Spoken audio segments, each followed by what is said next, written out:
current chair of the body, and I'm cabinet member for Transport and Sustainability at Bournemouth and Poole Council, Bournemouth Poole and Christchurch Council, Bournemouth Christchurch and Poole Council. I better get that one right.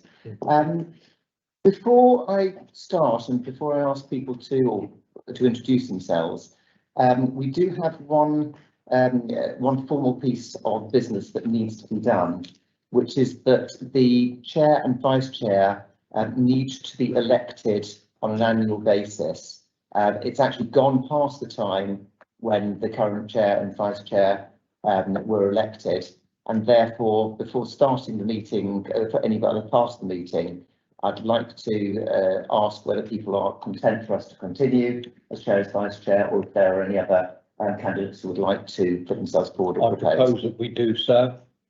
Thank you. Happy to second that. Thank you very much indeed. So that's Councillor Steve Pearce, who is proposing that the chair and vice chair are continuing. Sorry, I said you introduce yourselves. Councillor Steve Reid. And Councillor Steve Reid, who is going to second that. Do we have any other nominations? If not, I'll say thank you very much indeed, and we will continue to do so until July of this year.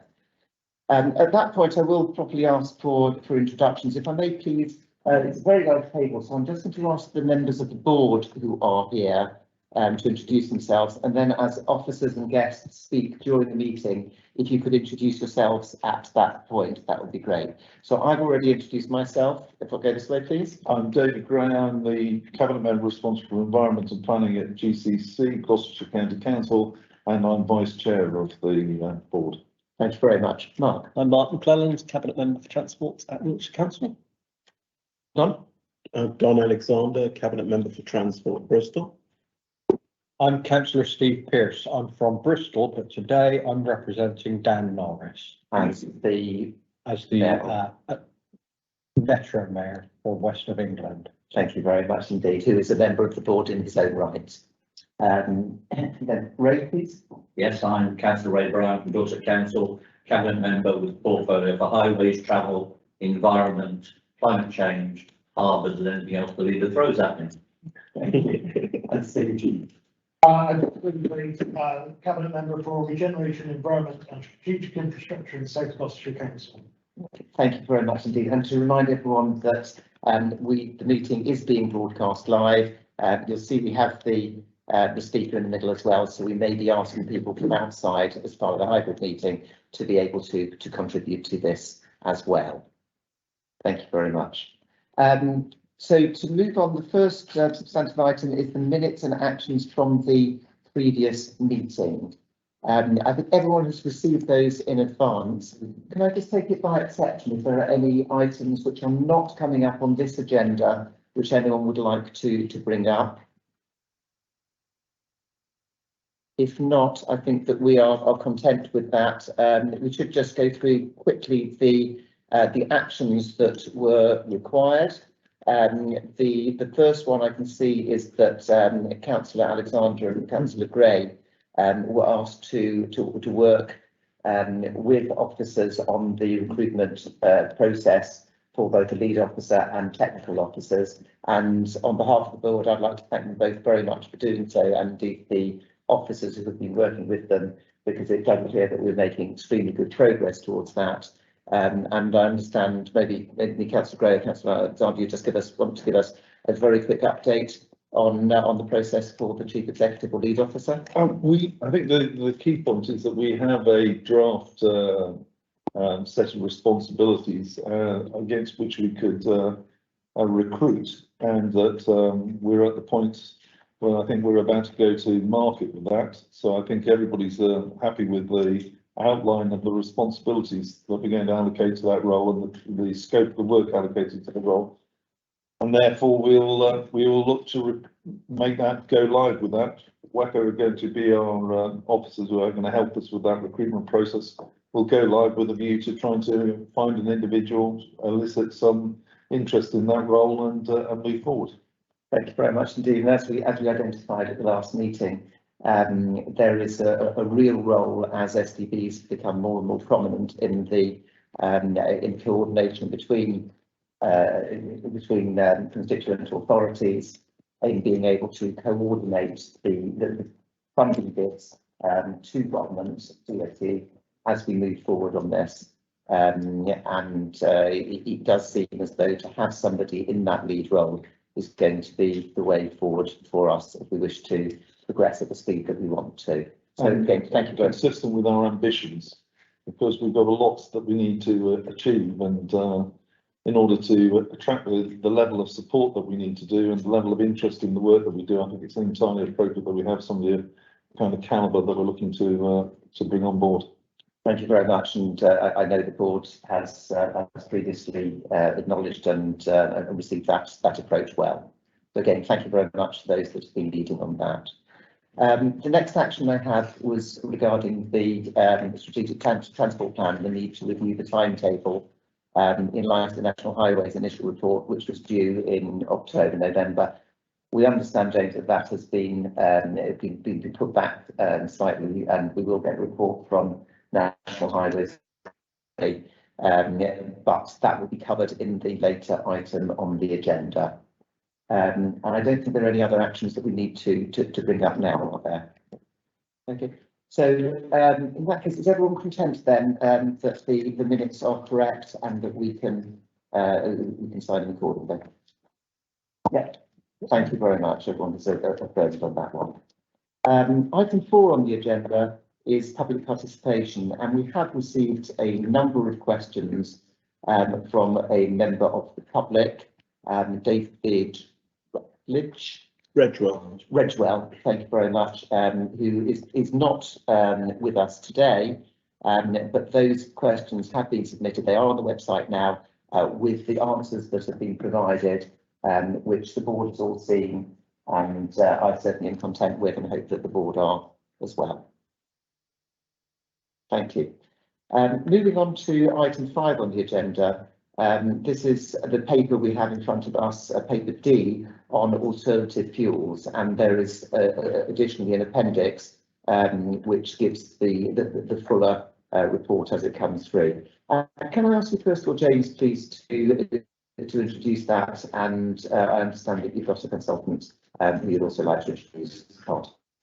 Yes, thank you. Thank you, Chair. I'm James White. I'm one of the technical leads for the Western Gateway. One of the pieces of work that we commissioned over the last 12 months was to do research into locations for alternative fuels for freight, for hydrogen refueling and electric vehicle charging. This has been a joint piece of work with the Peninsula, looking at what's needed in terms of a network across the whole of the southwest west region. The report that you have on the agenda pulls out some of the highlights from the main report, which is attached as an appendix. But I'm very pleased to say we have got Tally Beermont from Atkins, who's been one of the authors of the report, to be here this afternoon to give a presentation on what's in the report and to answer technical questions far better than I could share. So I just ask Tally to come up. Thank you, Tally. I'd like to introduce yourself. Thank you very much and welcome, Tally. Thank you very much. I'm Tally Beermont. I'm an associate director in Atkins, and we were part of the study to, along with Phoenix, our partners, to understand the sort of layout of refueling infrastructure required along the Western Gateway and Peninsula regions. I will do the presentation and slides, and I'll need to go through those. Okay, your pause. Do we have those? So make sure I have those. Krisha, you've got the presentation, so Chair. Are you able to share that for us, please, Krisha?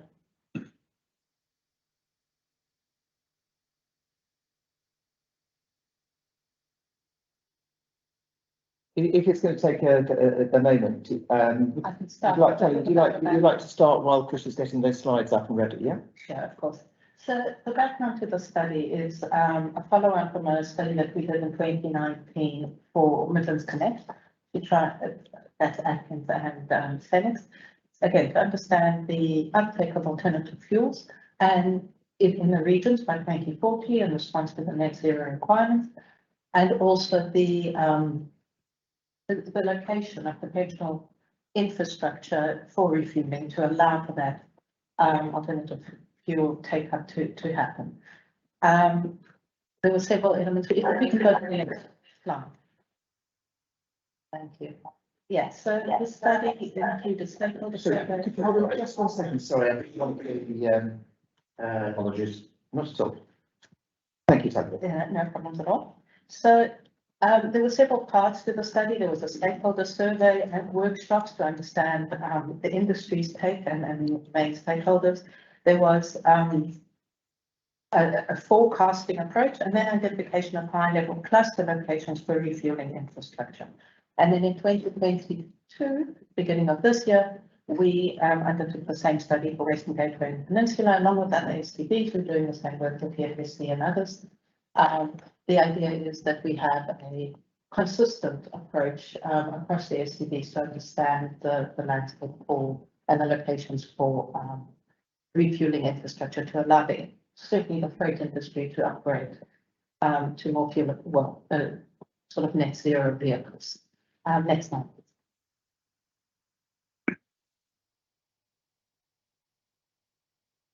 Next slide, please. There we go. Thank you very much. So, as I said, there's several parts to the study. We looked at one slide above. So slide 2, policy review. There were the methodology included policy review, stakeholder engagement, which was both workshops and a survey, a forecasting exercise to understand future demand for freight vehicles, how much funding of those freight vehicles would be alternatively fueled, and then finally identifying the locations for publicly accessible refueling infrastructure, and all of that to inform the alternative fuels for freight strategy or to become alternative fuels for freight strategy. Next slide. So the literature review element of the study looked at national, regional and local policies to understand both the directives from central government and the way that those directives are being interpreted and put forward at regional and local level. The national policies we looked at included the Road for Zero, decarbonising transport, elevated green in Britain, future of freight. Regional policies we looked at Peninsula Transport Vision and Western Gateway Strategic Transport Plan and the Southwest Freight Strategy. And at local policy level, we looked at local authority strategies. Now, I think you can leave to the next slide.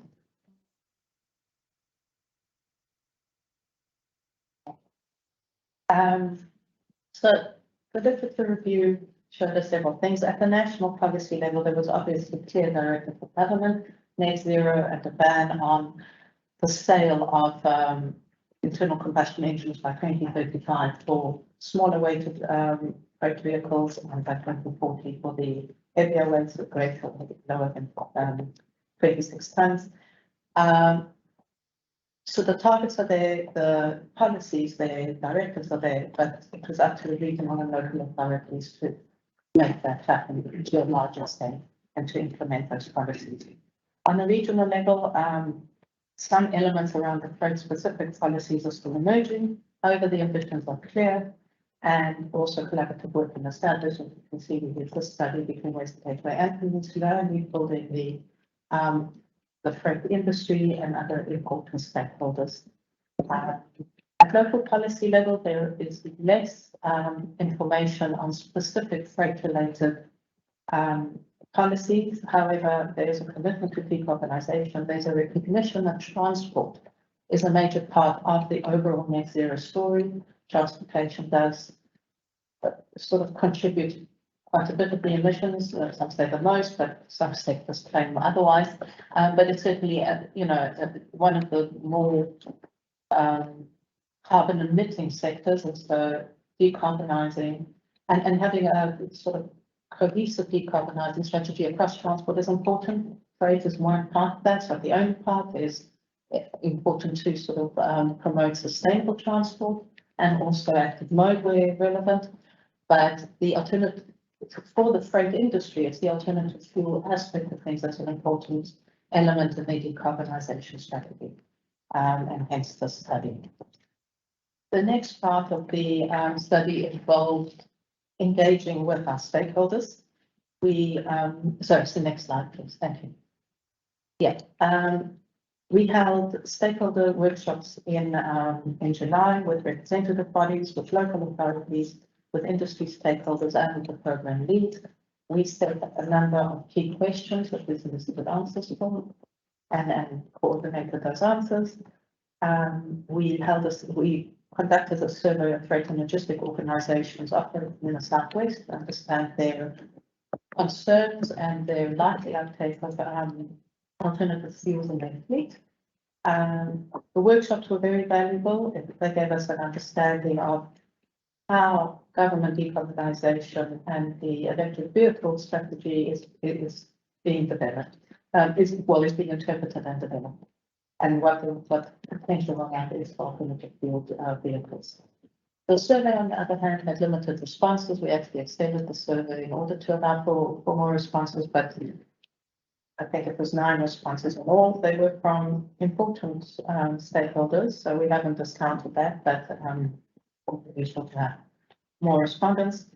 I'll go through the findings, but as I said, it was recognised throughout the stakeholder group that alternative fuel fleet is one important part of the broader strategy for net zero decarbonisation of transportation in the region. If we can go to the next slide and discuss some of the findings. Right, so what did we find in discussing and surveying with the stakeholders? The key considerations for the freight industry are sustainability, safety and reliability when it comes to their planning out their vehicle cost. Obviously, is also important. The cost of zero emission vehicles and the performance were seen as a challenge at the moment. The technology isn't there to make heavy goods vehicle efficient when they run alternative fuels. The primary concern as well is investing in a technology which may not actually come to fruition at the moment. Green and blue hydrogen is in development, and electric vehicles cannot support the kind of tonnage and weight of heavy goods vehicles. So exactly what the nature is of alternative fuels for freight vehicles is not so clear, and so there is a limited appetite for investing in what might be the wrong technology. There is also a great concern around refueling infrastructure on the road, so it is long distance, and refueling infrastructure is important. There has the stakeholder engagement seem to suggest that there's a negative opinion of infrastructure in the region. There isn't visibility of planned enhancements. There's a perceived lack of planned infrastructure, and this restricts achievement of decarbonisation goals at an industry level. Of the likely alternative fuels for freight, battery, electric vehicles and hydrogen were seen as the most compelling. Battery EVs for LGVs and HGVs, that's heavy and sort of low vehicles, but hydrogen is probably not good for LGVs. It's too costly to implement in the smaller freight vehicles. Another key concern that came out of the findings is that there's a lack of clarity and certainty around ownership and delivery of national policy. So, as I mentioned before, the national directives are clear, but who's going to pay for the implementation of key strategy elements is not clear, and the industry on their side is certainly not clear who's going to pay or bring forward the infrastructure required for refueling if alternative fuels are being used in fleets for freight. Next slide. Right, so this is the two tables that show the outcome of the uptake assessment.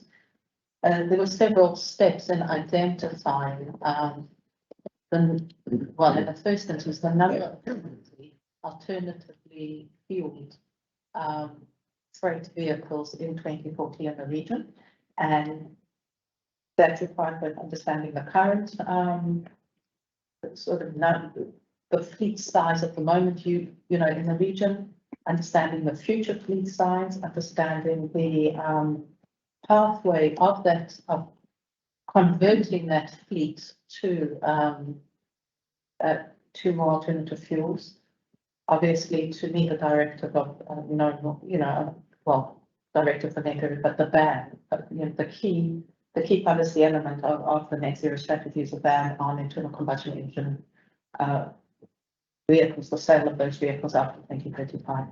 So using the CCC's carbon budget forecasts for sales, we identified pathway 2, which is the second part of that, the bigger table, but we forecast 2 uptake scenarios, a high uptake scenario and a low uptake scenario, the low uptake being basically half of the high uptake scenario.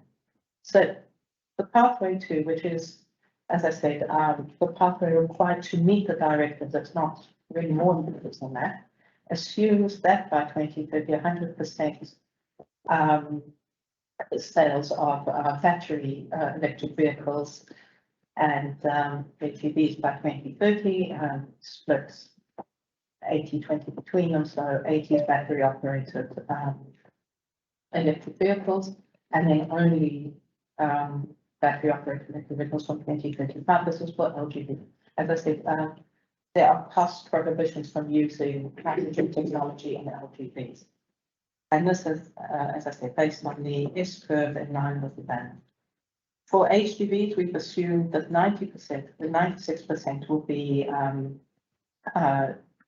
be alternatively fueled, 42% electric vehicles and 54% fuel cells, so that's hydrogen-based vehicles, and 33% of the total fleet will be zero-emitting vehicles by 2035, and 67% of the fleet in the region of HGVs by 2040 will be zero-emitting vehicles. Biodiesel, we've already assessed as not being a viable alternative to petrol. We assume 10% of HGVs might be fueled by biodiesel in 2040, but beyond that, we don't see that as the technology going to be taken for green or blue hydrogen or electric vehicles. The low pathway, as I said, is just an assumption that we don't actually meet the requirements of net zero and only 50% of the uptake. The result of the analysis, the steps we've taken to use this pathway and identifying the number of vehicles that will be in the area has resulted in the little table on the side showing the number of facilities or the number of recharging points required in the Western Gateway and Peninsula area in the inner regions in 2040. So if I could, just to interrupt just one sec, just for clarity of people around the table and watching in. When we go on to the full report, you'll see there is, because this was commissioned jointly between the Western Gateway and the Peninsula STBs, that has been broken down within it. So the example that Tali is giving us here is for the Peninsula. If you look then, if you sort of add about 30% to those figures, then you get very, very similar ones for Western Gateway, but they are there in the main report. Thank you for that. Yes, so we've got, again, the set of assumptions that identify the 22 kilowatt, 50 kilowatts and 150 kilowatt charging points, the split of those, the number of those within each location that we've identified, and the hydrogen refueling stations, as I said, for freight only and much smaller than the recharging points for electric vehicles. All right. The next slide is our concluding map, which has taken the assumptions that we saw on the previous page, the uptake and the number of vehicles that we understand, and taken an attempt to plot the number of refueling stations along the Peninsula and Western Gateway region. We have assumed that currently existing refueling stations or similar lorry parks and so on are the likely best locations, so we convert existing publicly accessible refueling stations to also provide refueling for electric vehicles or for hydrogen. We assessed or we plotted these locations based on the forecast that we had of freight trips in the area, the length of trips, and the origin, destination, or length analysis. Where are the what are the key routes? What are the distances along those key routes? Where along that distance is refueling most necessary, and within each area? And some of these are not single sort of refueling stations. They might be clusters, but they are areas along the SRN and MRN, and this is important. So that this is along the strategic road network that we've identified. So we have not been able to identify either private land, because these are publicly accessible, nor in areas that are not on the strategic road network or on the MRN. But along the strategic road network, publicly accessible refueling sites, the locations at which those sites should also provide refueling infrastructure or alternative fuels are as per this map. And as I think the biggest circles that you'll see on there, so the pie charts both show that the kind of refueling infrastructure, what level of output of battery refueling is needed for electric vehicles, and also which of those will or not have hydrogen refueling stations, and some of them are clustered in areas. So we, in places where we say they might need to be 2 or 3 hydrogen refueling stations, meaning it can't be in exactly the same station, but would have to be around that location within 5 kilometers of the SRN. It's quite extensive. The next step is obviously to prioritize those sites, which are the most important. But those sites are all sort of identified because we've taken into account, as I said, the flow. We've also taken into account the propensity to refuel, and the propensity to refuel publicly is not actually that high. You'll see from the report that we've assumed that LGVs, most of them might refuel at home or in depot. We've assumed quite a few of HGVs will also have to refuel. So these are just the ones that we publicly accepted accessible refueling, either because they're tricky long, or because there's a return element, or because the size of the vehicle, the propensity refueling that particular battery that they have might require more than just depot charging. So it would be, well, I suppose associated with which of these sites get taken forward is both the cost of providing that infrastructure and where that cost is best met, but also considerations such as grid capability at those sites to provide the electricity needed. We can take to the next slide.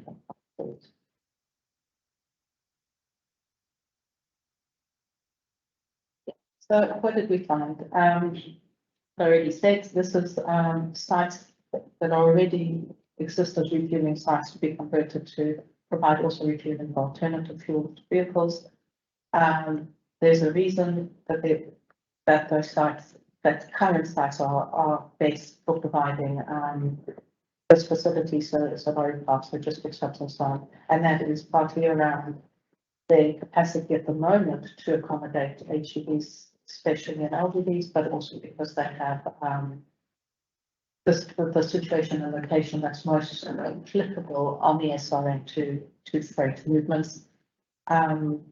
We've taken into account the catchment areas for logistics movements and key hubs. We considered site HGV capacity and the kind of demand that's required for each fuel. And the next stage work, as I said, will be refinement. We do estimate that by 2040, all of this capacity is necessary, whether it's distributed slightly differently or if there is a take up in time. So in other words, this is not all going to come into place just for 2040. So the prioritization is not necessarily about which site, it's more about which particular sites, where do we actually locate it, and what is the rollout of that refueling infrastructure over time by 2040. We do estimate that by 2040 this is necessary.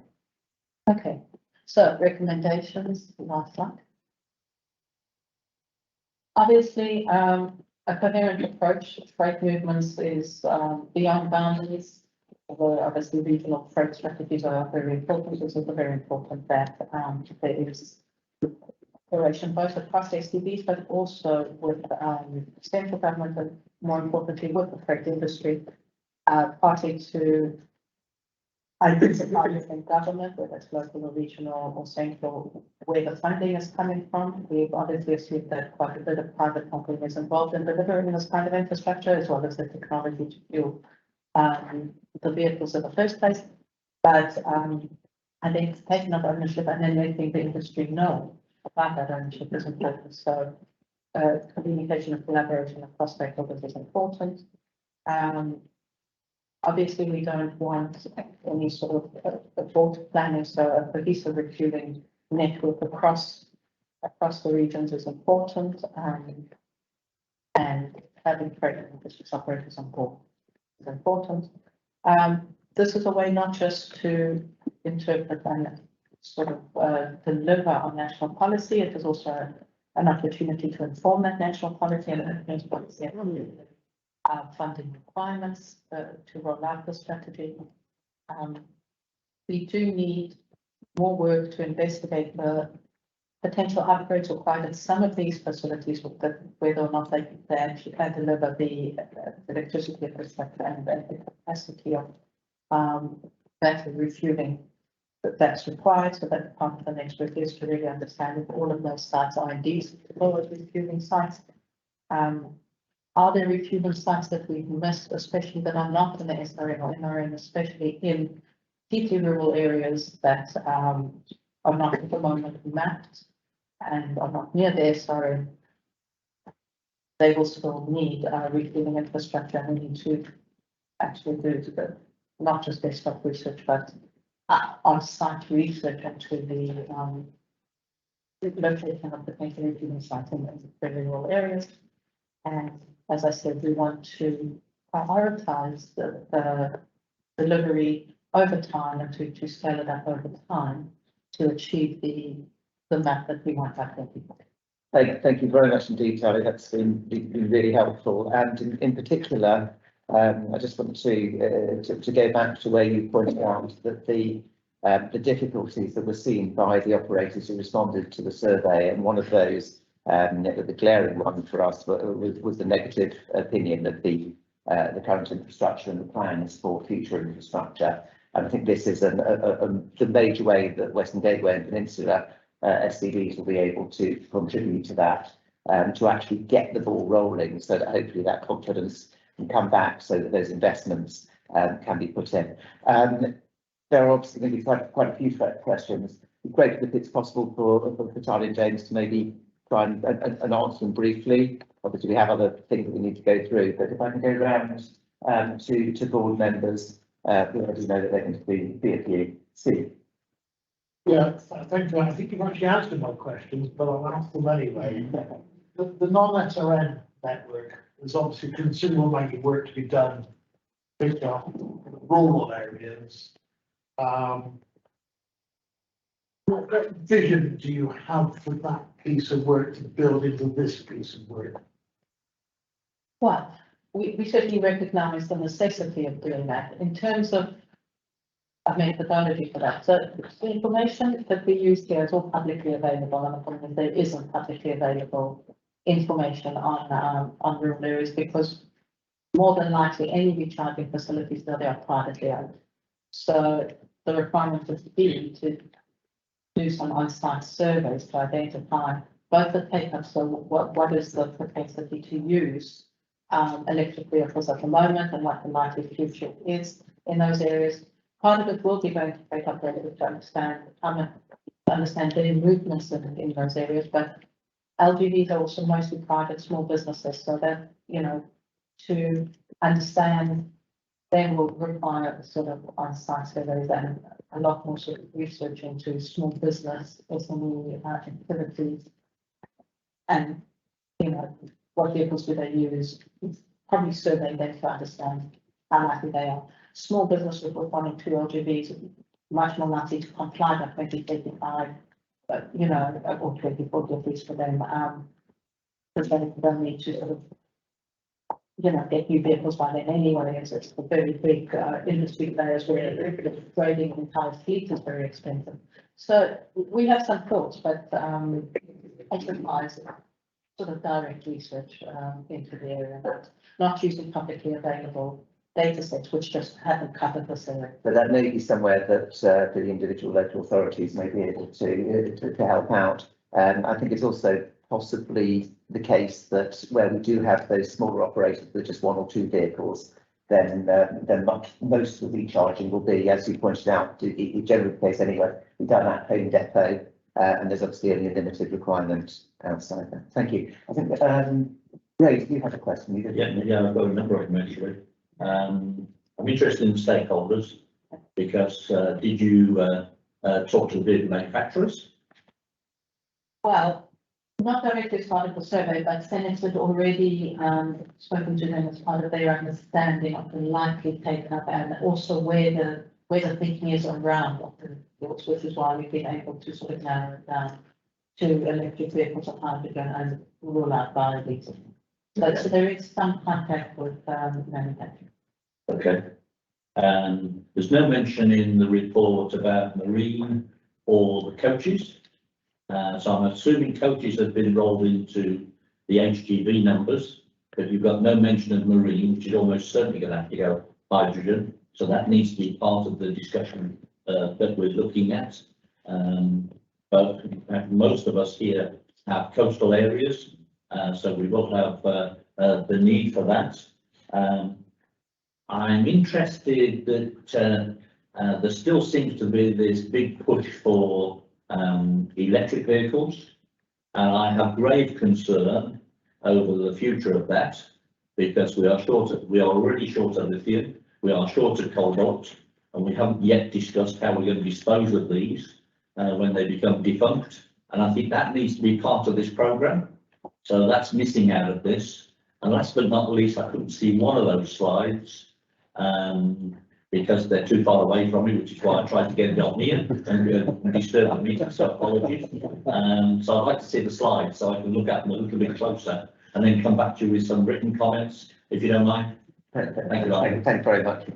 Can I two things? If we could please arrange for those slides to be sent out to board members, or to, in fact, probably to be put onto the Western Gateway website, that would be extremely helpful. I think Ray's point's well made. And before I bring in others, if I could just add, because one of the points came in on maritime, and I was wondering. I was going to ask you the question anyway, which I will in a second. Once other people have had a go about queue times and about charge times and fill times, but surely one of the easiest places, one of the places you'd really like to, if you've got to queue up and you've got to spend some time filling up, then while you're waiting for a boat or when you just come in on a boat, it surely would be a sensible one. And as Ray pointed out, there are a number of authorities around here which have ports in them. Certainly once you include the peninsula, there are many more. And I was slightly surprised, for example, in my own backyard, not to see Port of Poole as being an ideal location for alternative fuels. And I'm sure that this team is going to say exactly the same for Bristol. So no, that is a very big one. We didn't consider maritime specifically in here, and this was road-based and marine stone focused. So that is one thing that we can. A lot of the what we found when we did our freight study, which Ewan has Dr. Lawson mentioned on, is that a lot of our freight that's carried around the Western Gateway and Peninsula STBs has arrived by boat or will be leaving by boat. Yeah, no, that is a big one. I think one of the assumptions underlying the locations is that we did assume that there'd be private depot at things like ports coming on the north, but we do need to look more carefully at sort of the maritime question and we take that on. I think it is very much the case of the maritime that maybe this also extends into moving beyond the SRN, the strategic road network, onto the main road network as well, which may give some other points. And I think, so Steve, you want to come in now, didn't you? Yes, I'm going to pile in behind Ray, I'm afraid. And they're ships. They're called ships. Yeah. So, Doesn't want us have yachts. so we're going to have to decarbonise maritime fleets. We know that.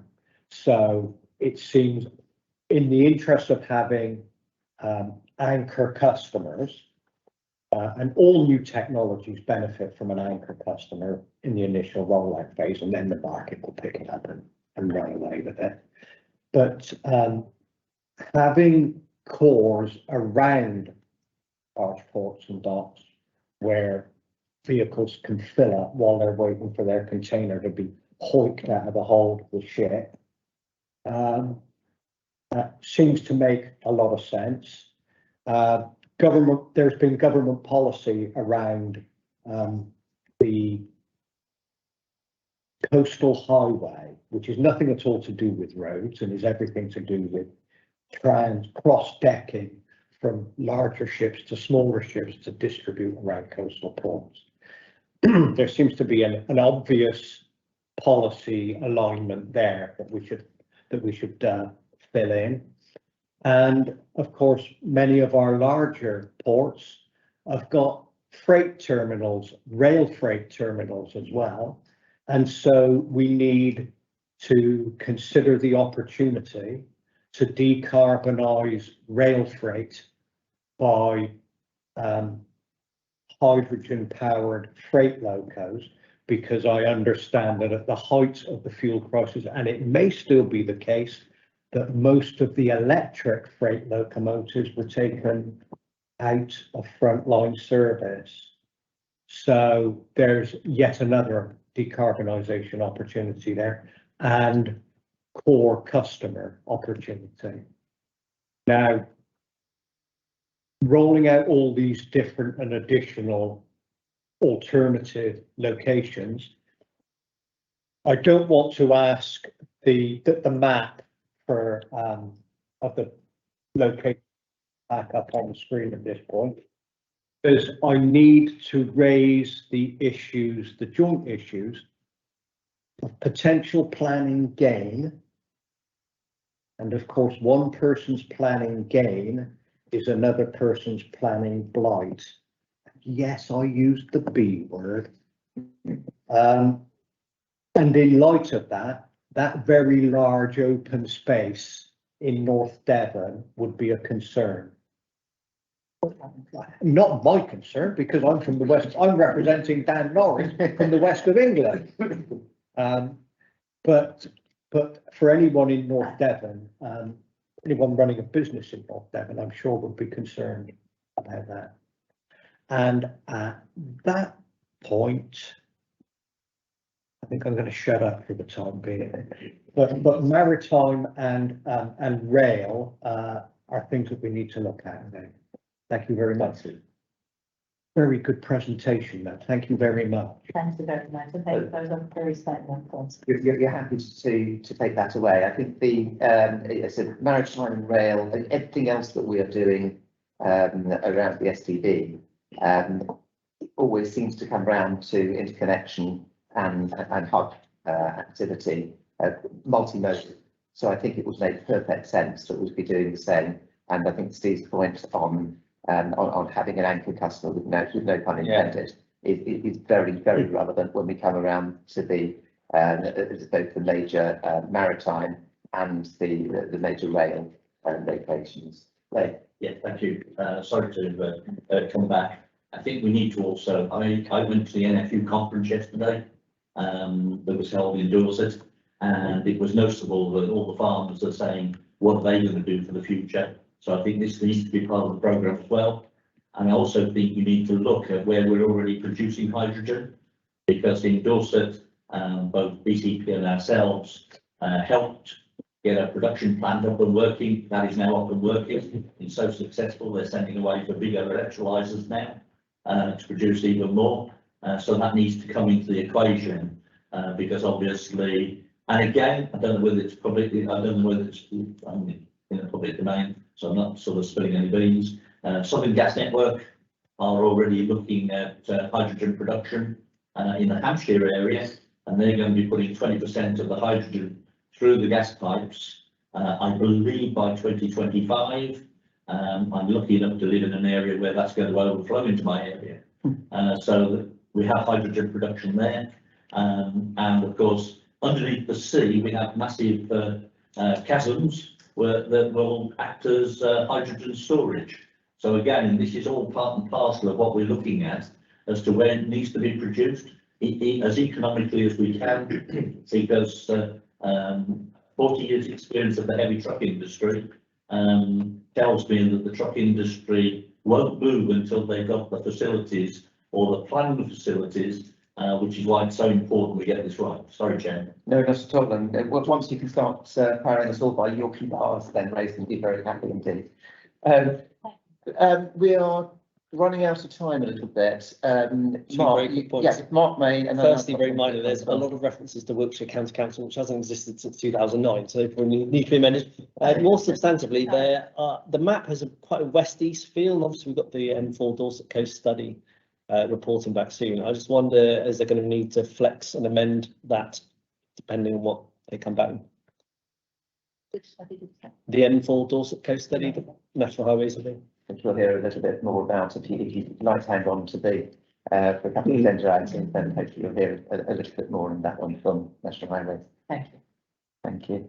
I have a stupid question around agriculture. A lot of farmers are now generating their own power off their roofs and out of their fields, and so I wonder if it's a question of scale of production, whether they could in fact be self-sufficient if they used electrolyzers on the farm rather than buying it in. I don't know. I have no idea what the production capacity per acre of solar panels or per wind turbine might be, but that might be information that would be of some use to somebody somewhere. Thanks, Steve.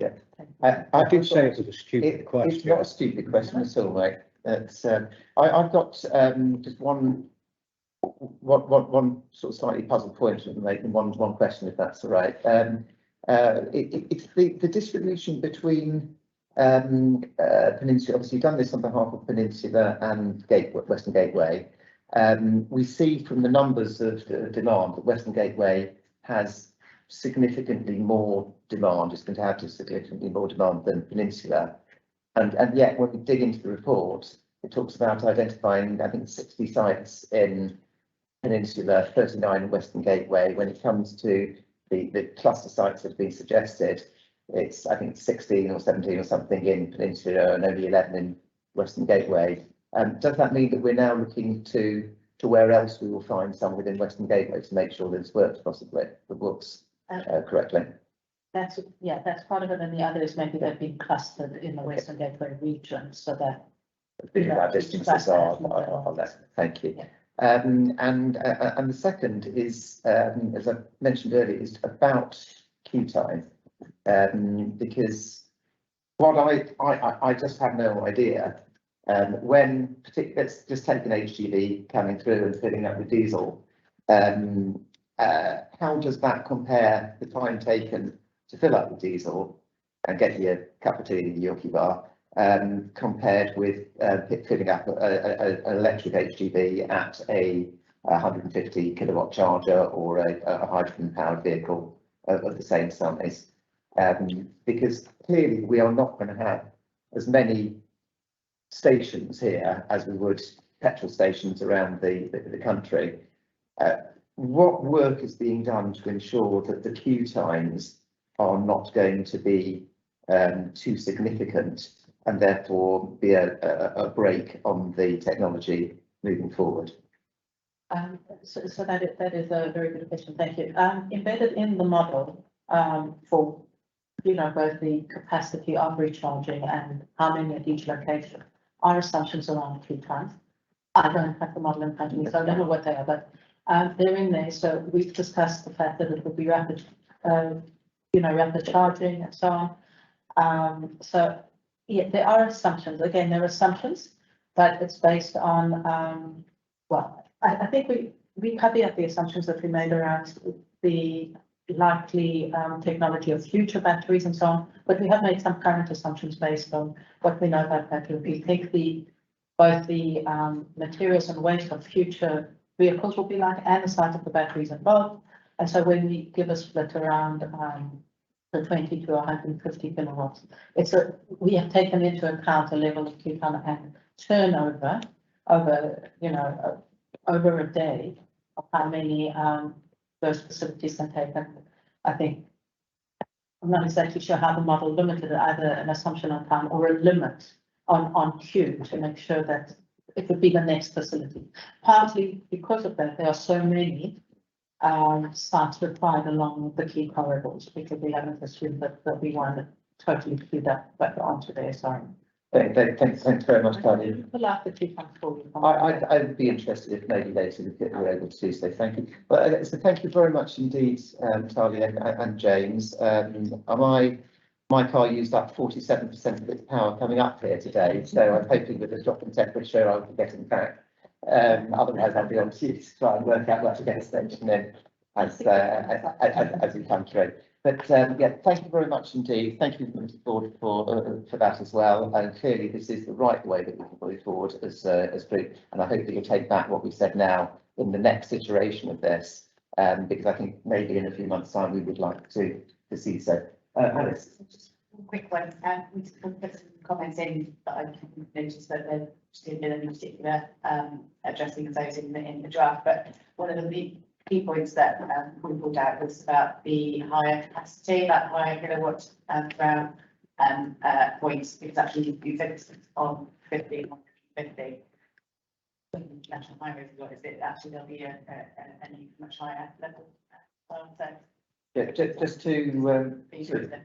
for the benefit of anyone watching, or I don't know, is it being recorded, by the way? Okay, this is Alex Harley from National Highways. So, but yeah, if we can make sure that anyone, certainly the National Highways is a pretty significant stakeholder in this, and obviously the local authorities to feedback further as well. Okay. Thank you very much indeed. Really appreciate it. If we can now move on to the next item, which is, thank you, Nathan, the strategic cycling network. And we've got a presentation. We are a little bit behind time, so we'll try to catch up, but get pedaling indeed, if we can. But I understand that Dave, you could again introduce yourself and introduce anybody else who's coming on to present on this one. We'll try and present it relatively quickly, just so others know that we as members of the board have received this, but we didn't receive the report until very late, which meant that not everyone's had a chance to look through it properly. Dave. Thanks, Mike. I can speak with it. So this is about strategic cycling network paper. I'm going to say a couple of words, really quick words, and then I'm going to hand over to our consultant, so John Lee from Atkins and Louis Devonish from Sussex. I'm thinking looking at the board, they both dialed in, so fingers crossed. Yeah, you see that one presentation. So yeah, as Mike said, apologies for this, but it's been late. So this report sets out the case for a Western Gateway strategic cycling network, which links key settlements, provides rural connections, and enables, we hope, longer distance cycling within the region. We're very aware that local authorities within the Western Gateway have their own existing local plans and priorities, and this report does not in any way seek to supersede them or take funding away from them or to downgrade them in any way. That's not the purpose of this. It's supposed to be filling in gaps. We've got it aligns nicely with national transport and environmental policies. And one of the big things that we talk about is the growth of e-bikes and electric mobility, which we hope will enable longer distance cycling to take place. So the report's got some high-level interventions provided for several routes within the network, and they scored well using a prioritisation criteria which was developed in league with local authorities in Western Gateway. It was not Western Gateway's criteria, it was drawn together between us working closely with local authorities. So I think we need to try and see this report kind of as the start of a defining delivering for the Western Gateway cycling network. It identifies the next steps in it. And I think we need to think that it's a living document and we need to change as time goes on. So that's enough for me. That was short. Is that short, Mike? Okay. So I'm going to hand over to Louis and John, who can take you through the presentation. Thank you. Thanks very much, David. Good afternoon, everyone. Christina, do you want me to share my screen or do you want to share the presentation? No, whichever's easiest for you, I can do sharing, or if it's easier for you. Yeah, I think it might be actually easier if you've got it to hand. If not, I have.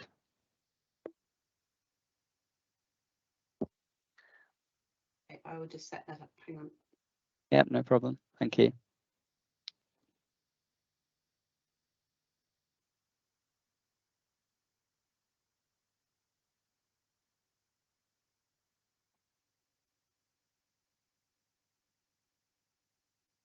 Are you able to start talking us through it? Oh, here we go. Yes, yeah, I will do. Yep. If you could just go to the second slide, please, Christina. Yeah, so I won't say much about this because I think Dave's covered the bulk of it. I think the main thing just to say is that essentially the piece of work was shared between Atkins and Sustrans. Atkins covered mainly the policy context for this network and the benefits of this potential network, and then Sustrans, their focus was on the sort of network planning, route identification, and starting to look at what these routes could actually look like. So I'm going to talk through the Atkins elements, and obviously Louis will talk through the Sustrans bits. Next slide, please. In terms of the policy, we've looked at national and local.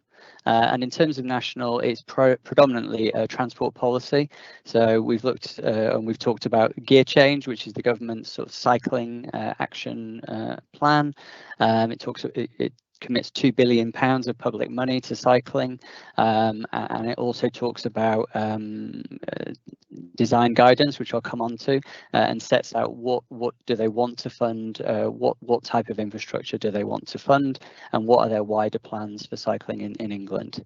As part of that, they've also released, they're on to now the second cycling and walking investment strategy. So the report also touches on that and what commitments are made in that, and obviously how that funding could potentially be utilised to create this network, this strategic cycling network over the longer term. We touch on this transport decarbonisation plan, which is a key document for the Department of Transport, and I'm sure has been discussed by this board before. It touches on the design guidance I've mentioned for cycling, which is called Local Transport Note 120, and again the stipulation by central government that in order to receive funding, it's very important that that guidance is followed. It talks about Active Travel England, which some of you may be aware of, which is a new body that's just being set up to essentially distribute funding around England for active travel, and obviously that includes cycle routes. So it looks at transport policy, but it also goes a step beyond that and looks at the net zero strategy of the government as well, which is obviously a huge ambition for the government. It not only affects transport, but so many different aspects of life. And again, I'm sure it's something that this board has discussed in the past. So essentially the report looks at all of these and talks about how each of these things could be drivers for realizing this long-term network. And then the local policy, we've very much focused on the Western Gateway Strategic Transport Plan, which is where this ambition for a strategic cycling network has come from. But also, as Dave's also mentioned, we're very much aware that local authorities who within the Western Gateway have their own priorities. There's been a lot of time and effort that's gone into producing their local cycling and walking infrastructure plans, often called LC WIPs. So yeah, this is the first part of the report, really setting out what is the context for this, why does this network make sense? Next slide, please. And then we've looked at the benefits of the network, essentially why would we want to do this? And there's quite a few different topics here, but I'll just cover them very briefly. So decarbonisation and environmental benefits, how can the network replace car journeys? Obviously it can't replace all car journeys, but if we have this network that allows longer distance trips, and I'll come on to electric mobility, but if we have these new kinds of vehicles available in the future that allow people to cycle further, then actually the potential for car journey replacement is quite significant. And there are also other environmental benefits. You know, a lot of these routes are going to be in more rural areas than we used to when we're talking about cycling, and so there are opportunities around green infrastructure that this network could provide. Health is obviously a massive benefit, not just physical health, but also mental health. There's clearly a big overlap between the two, but mental health is becoming a bigger issue in sort of modern society, and absolutely this network can help with that. Economic benefits, there's a lot of those. You know, the network will provide massively increased connectivity, you know, for people who want to obviously make leisure trips, but also educational trips, work trips, and there are other trips on top of that as well. So really it will provide this enhanced connectivity for lots of people and communities across the Western Gateway. Tourism, obviously there's a link here with economic as well. We've talked about tourism in the report, and really that's sort of made up of improving connection to tourism sites. We've identified about 300 tourism sites across the Western Gateway, but there is also cycling specific tourism, which is becoming increasingly popular in a lot of the sort of, you know, more attractive parts of the UK. There's lots of you know, beautiful places in the Western Gateway that are really going to be very enticing to people wanting to come and spend time and money cycling in the area.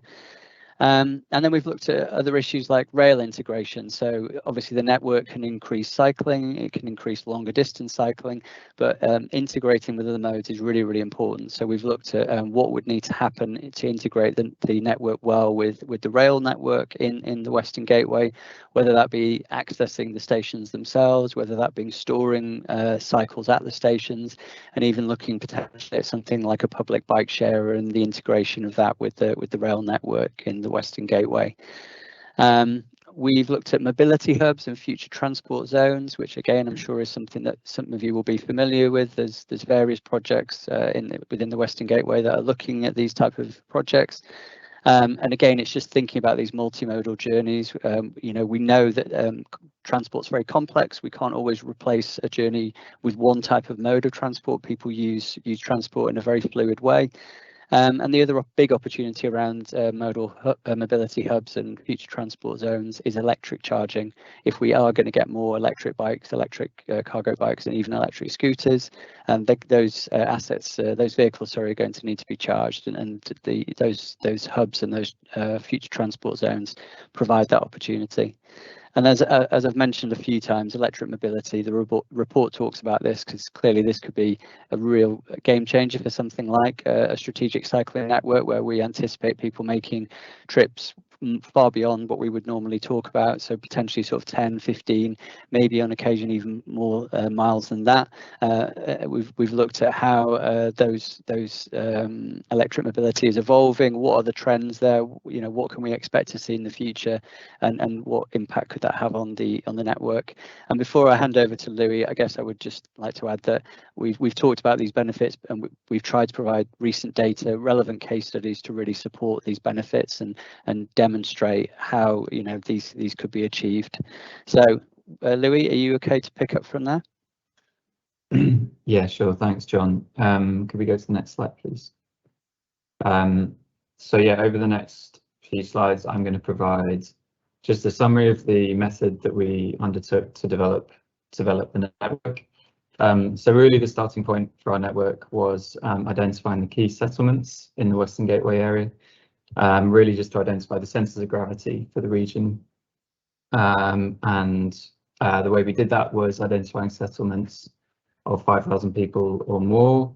And these settlements really acted not just as centres of population, but also as proxies for economic activity and key destinations. And we felt that this was an appropriate level of detail to act as nodes in the network at this geographic scale. And we did a couple more things. So we did a review of all settlements sort of just under that 5,000 threshold to review if any should be included even just below.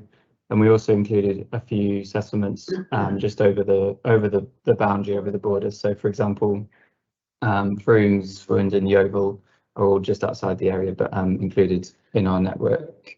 And then the sort of final element of this first phase was really just drawing desire lines, so straight lines between them to identify the kind of the key links in the network. And it's worth saying that any links of greater than 25 kilometres were excluded from the network. That's already quite a long distance for cycling, but with e-bikes, we thought that was a reasonable threshold to use. Next slide, please. So in parallel to mapping the key settlements, as I've just described, we asked all authorities to provide their LC WIP networks and also mapped the National Cycle Network NCN routes. As you can see on that overview map, the LC WIP routes are shown in lilac, NCN in dark blue for on-road sections, and then orange for traffic free. And one thing that is shown, albeit this map is, I imagine, quite small for you to see, is quite how extensive some of the LC WIP networks are, sort of particularly in places like BCP, Gloucestershire and Cheltenham up in the north, and Dorchester to Weymouth. So really a lot of, as has already been sort of stressed, a lot of potential cycling routes in the area are already covered by local cycling walking infrastructure plans, and those very much remain the priority. And the routes that we're identifying are very much to connect with rather than overlap with these LC WIP routes. Next slide.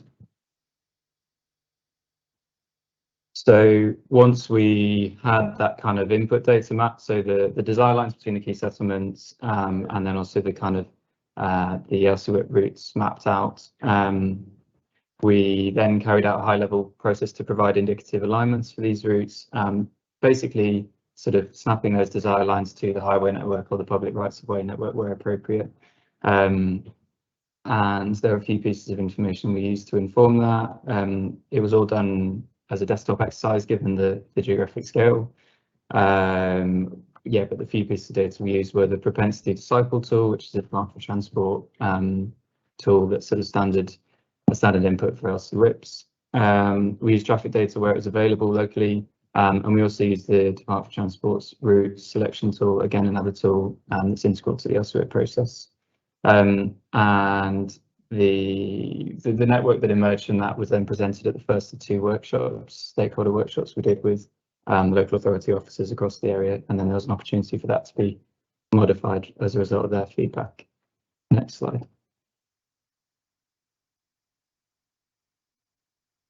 So once we had that network set out, we then developed a prioritization process to identify which routes should be treated as greater priority, as high priority. This process was very much data led, and the criteria that we used were sort of, there was a long list that was presented to the second officer workshop that we ran, and then it was as a result of agreeing those criteria that kind of sort of produced the prioritization that has emerged. So those criteria, just to quickly summarize, are so residential and employment population, key everyday and tourism destinations, public transport connectivity, so rail and bus principally, LC WIP and NCN route links and connections. Routes were scored more highly if they were cross-boundary routes, so connecting either between local authorities within the Western Gateway or across the boundary. Interactions with the strategic road network, indices of multiple deprivation, so favouring areas with that are more deprived, basically. And then finally, a sort of opportunity for local authorities to, local officers at local authorities to kind of assess the strategic importance of different routes. So the map, again, I apologise, it's probably too small, but it is in the report that's been circulated. On the right there shows the whole network, different routes identified in blue, and then those which were the top 20 as a result of this prioritisation process highlighted in pink. And so within the report, for each of those top 20, we've presented high-level interventions proposed along each route, as well as sort of high level opportunities and constraints for each route. It's worth saying that again, those are from desktop study only, so definitely will require further scheme development, further kind of studies, technical studies, that kind of thing to develop them. But they're very much a kind of a first step forwards. And then finally, from sort of our contribution, there was also a high level review of deliverability versus impact and a high level review of costs as well. And all that detail, sort of further detail about different routes is contained in the report, but I'm not going to show you anything today.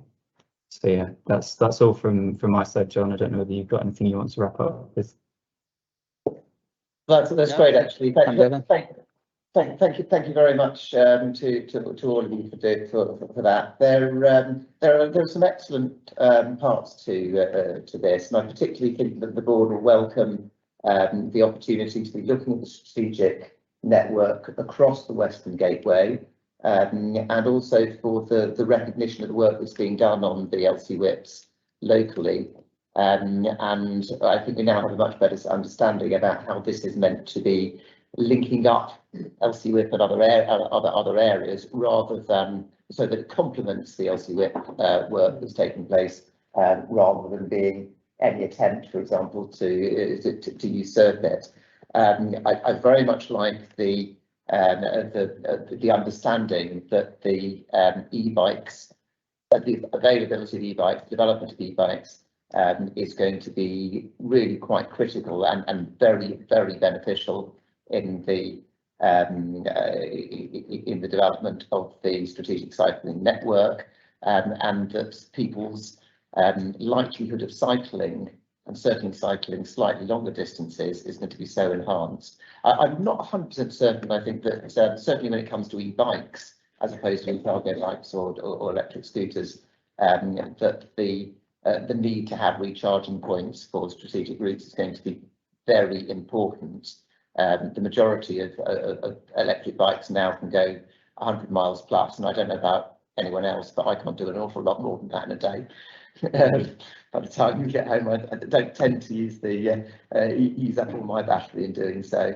But I also like particularly one that you didn't mention in there, but is there in the report, about the long distance challenge route going right the way up here. And I think as somebody who did a section of the Loire Valley cycle route in the summer, and has at least attempted to do the Dorset coast to coast over a couple of the Devon coast to coast, you can see that these are really useful tools for attracting tourism.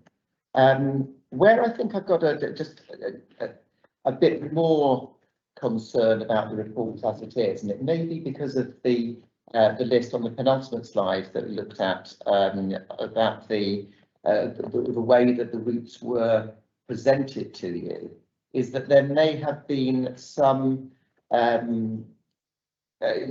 differences between those that were providing the routes and an expectation of what was required before they went into the prioritisation process. Because when we look at the high level interventions map, it is very clustered on a small strip of the Western Gateway, and certainly my real concern, and across to the east, but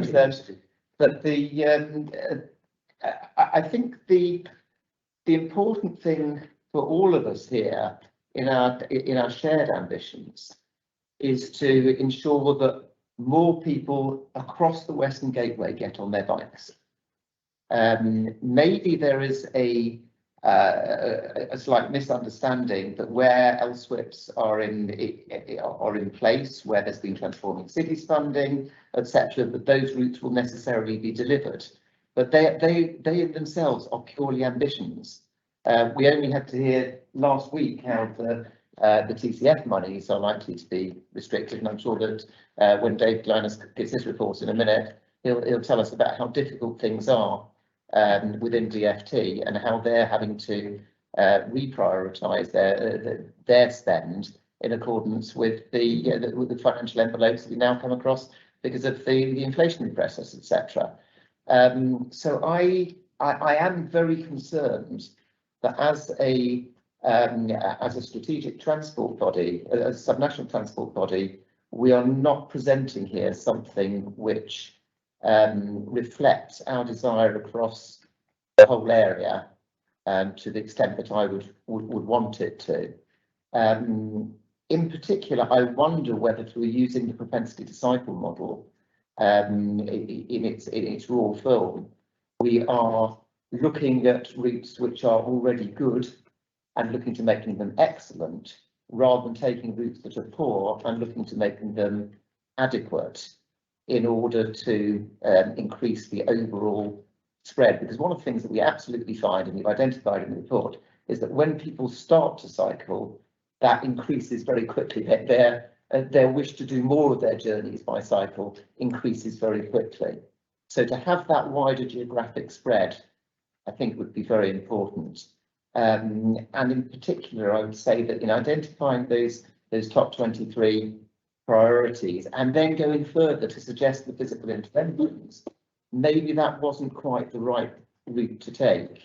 Maybe there should be a pause at that point to say, well, hang on, let's just work out before we go further and try to do more work on specific routes. Let's just make sure that there's agreement that we've got the right spread, we've got the right routes in here before we take any further financial spend to be able to go that deep. So sorry to take so long opening that up, but I felt that it was useful to put my own concerns out there, and just from informal discussions that we've been having, I think they are probably shared by other members across the board. I don't know whether any other members would like to speak, and then maybe we'll ask for a comment later. Steve. Yeah, thank you, Marie. That's really useful. Very much in support of the aims. A week or so ago, we had at South Gloss a briefing from such times, so I can only speak about the South Gloss part of the network. I was slightly alarmed during the meeting that part of the strategic network in South Gloss has been downgraded because it doesn't meet the design level. So really building on Mike's point, I think possibly we should be looking at the poor lanes and bringing them up to acceptable before we look at new lanes. Now, I may have missed the point, but I expect you understand what I'm referring to. Thanks, Steve. Let's take a few more members and then we'll come back to Dave and the consultants, if that's all right. Don. Yeah, thank you. I take your point, Mike, but I think there is a tension sometimes with these kind of strategy documents between pure aspiration and a prospectus of fundable, according to DFT metrics, which would include benefit cost ratio, etc., etc. We'll put out there what we'd absolutely love, and then when it isn't a lot of use really, because actually a lot of it would not be funded under the current mechanism. And a second quick point I would make as someone who's got a lot of rural cycle paths in my ward, the maintenance is enormous, and they may start out well, but the brambles, the mud and the complaints that you get if you don't pour in maintenance money, very hard work as a local councillor, daily business for me. Very true indeed. Do you have any other members that would like to speak? I'll just ask the board members first, if that's right. Yeah, I just want to echo when I saw that map. Maybe I'm a little bit Tewkesbury, Gloucestershire, Cheltenham centric, but I was surprised to see the absence of any high-level interventions, and I don't know whether that's because the methodology just reflects the fact we've been very successful in attracting funding, so we already have a lot of funding in place for a core 26-mile corridor. So whether this is a kind of taking it beyond where it is, which I suspect is part of the answer, because otherwise it does look very, we're celebrating lack of success through concentrating on certain areas. But I think that also that rural and tourist thing, I look at that and there seems to be a lack of ambition in terms of setting up the way we have. I live in Winchcombe. It's got like 6 major national walking trails that run through the town, but we don't have that cycling vision of something that pulls the region together in terms of offering your Loire Valley kind of experience. This looks like it's, and again, I understand why that might be in terms of the numbers and stuff, but I do think we should have the ambition that economically tourism is extremely important to large parts of the rural sectors, and I'm therefore surprised to see that there's nothing really in terms of the connectivity of the rural side, which I think is a missed opportunity given how important tourism is to our economy. I think that thanks very much for that, David. And indeed, there are, as you pointed out, there are several areas within the Western Gateway which are and will make particularly beautiful cycle tourism opportunities. And indeed, once one starts to spread a little bit outside here, the link between here and between Western Gateway and Peninsula has opportunities in that. The link to the east from the Dorset down to Christchurch across to the New Forest, where we already have substandard national cycling network routes, routes 25 and route 2. I think we're maybe missing something. It is partially taken care of in that section 9 on the long distance cycle challenge route, which I think really is excellent. But I think you're getting an idea of where we're at, and we'd certainly like to sort of balance what Councillor Alexander is saying about the need to ensure that they're funded, that there is sufficient benefit to be able to attract funding, with the need to be able to spread out. And LTN 120, while being very a real positive as ambition for certain stuff, for the standards of a cycling lane, can also be a bit of a pullback when it comes to deliverability. And I do rather fear that, rather like Western Gateway and others are treated second rate to the Londons, the Birminghams, the Manchesters, the Edinburgh, Glasgows, because we have that smaller number. And if we are really going to attract the modal shift that we are after towards cycling, then we need to ensure a greater geographical spread. So I think Richard from National Highways, who wants to... Hi, afternoon, Richard Leonard, Head of Network Development at National Highways. 2 points. Really timely report. We're obviously in the process of developing our race, but we're also looking at an active travel strategy and an active travel investment plan for the next race. So the sort of work and prioritisation really helps. The other element is just to make you aware, through designated funds, we have funding for enhancements on the network, which include cycling and active travel. And there are examples elsewhere in Cornwall, for example, where we have invested significant amounts of funding to cycle-proof our network. So there's opportunities to work with your team in terms of what your priorities are, but there's also opportunities currently through designated funds which you can explore for investment in the network where it's related to the SRN. And I imagine, I couldn't make out the map fully, but I imagine lots of locations where it is SRN related. So 2 observations, Chair. Thank you very much indeed, Richard. I'm really sorry, we're falling quite a bit behind time, and I know that we've got a number of issues we want to get on to. Is it all right if I move on? Can I just take a... Yes, of course. Yeah. Sorry, Daniel Round, Head of Strategic Planning for Network Rail. Just similar point to our colleagues from National Highways. We're doing a lot of things in the railways about rail integration, so great to see that in your report. But I think as we refine this report, we can really join up where we've identified opportunities and make that multimodal report like you were referring to in the framework. So we can pull all of that together. So more than happy to line up an offline discussion, Dave and your colleagues to refine that report. Thank you. I think that's really helpful, Steve. A very quick, stupid comment that we don't miss any opportunities for cross-border working with Peninsula. because of the shape of the geography, there's an obvious straight line that won't be a straight line, but could be a useful addition to network. Thank you very much indeed. If it's all right, I think we'll move on. We'll say thank you for the presentation. I think you've got the message about where we'd like to look next. And I also just want to thank both Richard and Daniel for coming into the discussion, and think that maybe there is the opportunity to ensure that we involve both National Highways and Network Rail with ourselves as we take this on to the next stage. Thank you very much.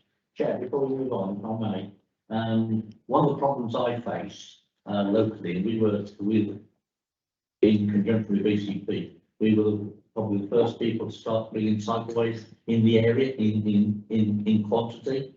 One of the points I would like to make is we've got to be very careful on what we do, because if we start something, we need to make sure we finish it, because the general public still don't understand why we are putting lots of cycleways everywhere, but with gaps in between. Yeah. We've got a problem in our own area where we picked up an extra cost on the LTN 120 when we had to redesign. That money's not covered. We're not going to be able to complete our programme subject to any more money coming our way. So I want to make sure that whatever we say is the way forward, we make sure we can finish the project, because we need to get the cyclists off the road onto the cycleways. And I'll shut up on that because I'll get on a high horse otherwise. Well, I think what you've done there very neatly, Ray, is to segue us into the next item on the agenda, which is the reports from our associate members, who've all given us a written update. The very first one of those that I'm hoping to call upon, if he's online now, which I think he is David Glynas from Department for Transport. And David, thank you ever so much for joining us, and also for all the support that you've given us as we've gone through. You wouldn't have been around for some informal conversations that we've had before this meeting, but one of them was very much around your recommendation as far as leadership on the officer side is concerned. And I'm very pleased to tell you that we are basically at the position that we are ready to recruit, very much in line with your own suggestions, and we are very grateful for that. David. Yeah, and that's welcome news that you're resourcing up in order to deliver your quite ambitious programme. So yeah, that's good news, Chair. I did circulate, or a document was circulated, just a very brief 2-page update from DFT. You will know much of this information, so I'll skip through it quite quickly. You'll see I've included in that the details of the new ministerial team. So obviously that's the sort of second new ministerial team we've had in the space of a few weeks. But we have the Secretary of State Mark Harper, Minister of State Jesse Norman, who's come back to DFT. He was with us previously. We have Hugh Merriman, also as a Minister of State, and he holds the rail portfolio. We have Richard Holden. So he's not a stranger to DFT previously either, because he was previously PPS to Chris Graham when Chris Graham was the Secretary of State. Most importantly for you guys, he holds the roads and the local transport, including buses portfolio. So Richard's going to be very much a key contact for you guys. And we still have Baroness Vere. Unfortunately, or fortunately, I think it's unfortunate, most certainly, that she's not overseeing the local transport portfolio now. She's moved on to hold the aviation and maritime portfolio. So we have the ministerial team in post, which is very welcome news. And one of the first things which they've had to get their head around, of course, is the autumn statement. So you would have all seen the autumn statement and the highlights from that. To summarise this very, very quickly, for DFT, what it means is that our budget remains unchanged from the spending review in 2021. However, unchanged means it comes with its own pressures, and those pressures are in regards to inflationary pressures largely. So the Secretary of State has asked the department to review transport spending, and that's ongoing. That's an active process at the moment, and to develop a plan that delivers government priorities for transport within the department's agreed spending envelopes as set down both in the spending review in 2021 and reaffirmed in the autumn statement. Secretary of State's leading that process with his ministerial team, and obviously the officials are playing an active part in that. So there will be some quite difficult decisions to be made for future budgets, I think, but we just have to see how that pans out.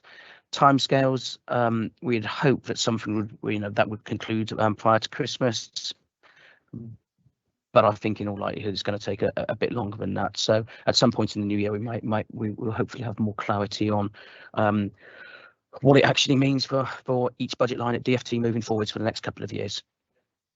So that was the autumn statement. Buses, just a couple of things on buses.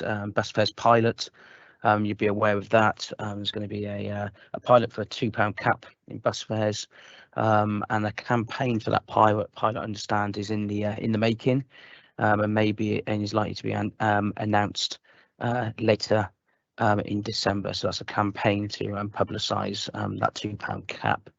And since we last met as well, I know the chair will be particularly happy with this, but BCP and also WECA, Western England, have received their confirmation of their BSIP money. So previously they had an indicative amount allocated to them, but that is now being confirmed for this year and for the subsequent 2 years.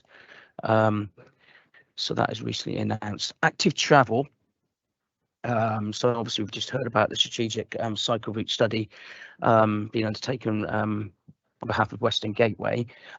We're expecting by now to have the details of the active travel fund, number 4, out by now, and that was just to recap. That's a multi-year local authority funding round for 22-23 to 24-25, so for a 3-year period. Active Travel England are leading on that. However, that's now been brought up with the post-autumn statement and the efficiency and savings review being undertaken by the Secretary of State. So that's been delayed, but once that's complete, hopefully then we will be looking forward to a launch of how that money is going to be allocated once we know it's going to get going ahead, and also of course once we know what the budget is. Another thing you're waiting for also, you've got all local authorities have had provisional allocations for capability access funding. So that's for the sort of the revenue based funding. Just still waiting for that, because I understand that confirmation should be sent out very, very shortly on that to local authorities. So that'll be good news when that's done. I won't go too much into the recent announcement on HLOS and the settlement for the next 5-year funding period for railway infrastructure maintenance for England and Wales, because no doubt my colleagues in Network Rail will touch on that. A couple more things. Local transport guidance, hotly anticipated a consultation for the revised guidance. I'm afraid to say it's been delayed a little bit again, guys. So the consultation is now expected early in the new year. So look out for that. And finally, Levelling Up funds. You have all of you, but many of you would have had your Levelling Up funds bids submitted to government. As confirmed in the autumn statement, we expect an announcement to be made prior to Christmas. So it may actually be this week or next week. So look out for that for the news of the successful and therefore the unsuccessful bids. That's all from me, Chair. Thank you very much indeed. In the interest of time, it's okay. No one's got any urgent questions. We'll continue straight on and ask Daniel, would you like to give us the report from the National Rail, Network Rail? Thanks, Chair, and I'll be brief given time, and we've circulated our report as well. So pick up any questions offline as well. Just to pick out some of the highlights in the couple of pages that we pulled together. Passenger demand is it's kind of stabilised now nationally around that kind of 80-85% of where it was before the pandemic, which, considering some of the lows we saw during the pandemic, that's no small feat. But although the volumes are improving, particularly in leisure, as I reported last time, we are still struggling from a revenue perspective, and there being quite a large impact on the revenue income for the industry. But still, passenger numbers are returning, which is positive, and we're still students. We are still dealing with impacts as an industry of industrial action. And sadly, we'll see that there are further strikes coming in and around the Christmas period. Starting from next week, 48-hour walkouts on the 13th, 14th, 16th, 17th, and the RMT are now seeking permission to go out over the Christmas break as well, which is not great and won't be good for passengers. But we don't run full train services over that Christmas period anyway, so it might not be as bad as in fact there will be an impact on travel. And then as we come back after Christmas is the new year, the first week back as well. For awareness, there are 4 days of industrial action. As we have seen during industrial action, not just on the strike days, but it's on the days that intervene, where it takes a while for service to return to where they should be. We apologise for the disruption and are pleased to flexible their travel, but we're hopeful we as Network Rail put a new pay offer for the unions that's currently being balloted, so fingers crossed for a positive outcome. Despite the challenges that we're currently facing, there is really good progress being made collaboratively across the Western Gateway and working alongside your officers to progress a number of proposals for restoring your railway, where I think this, alongside the Peninsula, has probably been the most successful part of the country for investment from the Restoring Your Railway Fund, and a number of strong business cases are now with departmental colleagues awaiting further guidance on those, and we're expecting an outcome on those early in the new year. Those are all listed in the report. And we're continuing with colleagues from Wiltshire to develop the Devices Gateway proposal following discussion of their strategic outcome business case earlier this year. We have great news about Metro West as well, with the DCO being approved by the Secretary of State. And so progress for the line to Portishead opening is progressing again at pace, which is great. And in May, we will see service uplifts to both Bristol, from Bristol to both Gloucester and Westbury, which will give a much better service to those parts of the Western Gateway. So again, good progress in what is challenging times around. Our look ahead and strategic planning work continues both across the whole Western Gateway geography. So my colleagues from Wessex are working closely with the authorities in Dorset and BCP as well on a number of study work there, and we'll be publishing a number of those studies in the new year. Likewise, my team here just completed the Greater Bristol Strategic Study, working closely with your officers to do that, and making sure we have that alignment about identifying what the priorities are. And beyond the studies, we're now developing a number of proposals. So as you'll know from reports James has given to you previously, Cheltenham Spa, we're now completing the development work on that, and we'll look to how that can build towards a business case. Part of Wessex Line is now the next priority for the Gateway for next year, and we will also now work on a proposal with WECA for improvements between Bristol and Western Superman. It's a bit of a mixed bag of some challenging current times, but actually some really positive close working across the rail industry with your office. Thank you very much indeed, Dana. Indeed, it is when it looks at the programme with Network, it's quite clear that it genuinely is right the way across Western Gateway as well. I think all of our local authorities are touched by part of the work that's going on, which is very grateful. And when it comes to the industrial action, I know a common saying is that we feel your pain, whatever it is, but we genuinely do feel your pain on this one. If that's okay, then we'll just move on to Alice for the National Highways. Thank you. Apologies, I didn't introduce myself properly last time. Alice Daly, I work on regional network strategy at National Highways. I have prepared some paper updated for National Highways, just to pull a few lines from that.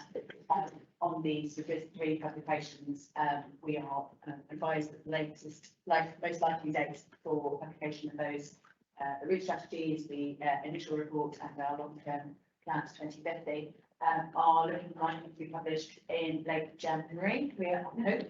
I think your intro to the meeting suggested, Chair, that the delay in those documentations coming out may have been contributed to the revised timetable for your strategic plan. I'm not sure that's quite the case, but we do definitely recognise and welcome the intention to put a consultation response as part of your STP production. So that's really good news, and we look forward to working with you as well. So yeah, great. There was no cause and effect inferred in that. Good, thank you. And just a couple of really good pieces of news. So the A31 Ringwood scheme in capacity improvement completed just a couple of weeks ago. So that's all complete and traffic moving really well. So that's really good to note.